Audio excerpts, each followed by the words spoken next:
There's a kind of a very basic breath work you can do if you ever need to calm down, release a panic attack, and drop your blood pressure by about 10 to 20%. And it's called the physiological sigh. And because we're having a conversation about Qigong and Nei Gong, I'm going to share the more Qigong or Nei Gong version of this practice.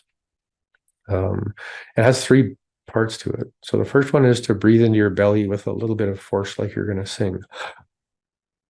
And then to breathe into the chest up top, like you're going to yawn. And then as you breathe out, you're just going to pretend you're blowing on a little coal or an ember. Nice and deep and slow as you feel the body kind of deflate like a balloon. And then you're going to into the belly, into the chest. And then now if you do that, it's about 4 seconds into the belly, 2 seconds into the chest. Hold for a sec, think of that little ember, and then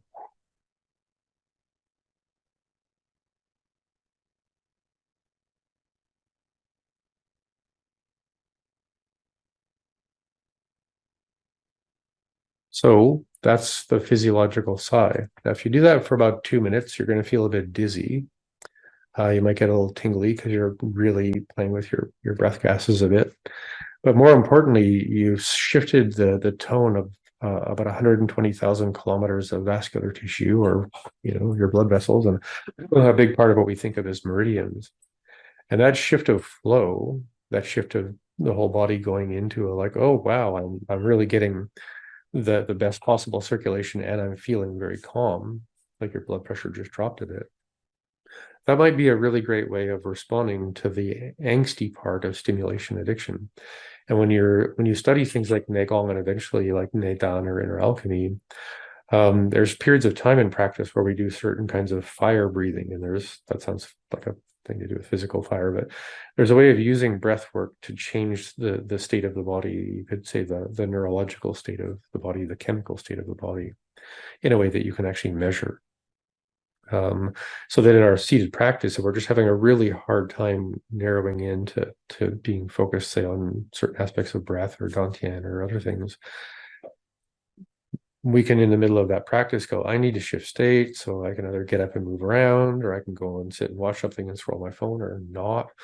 And maybe I'll do some, of the different kinds of breath work we're going to learn, so that you can shift your state by changing your body chemistry and circulation, almost in a mechanical way.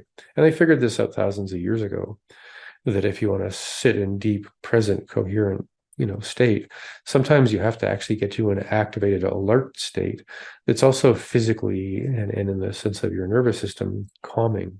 And that sounds like a weird thing to be, alert and calm.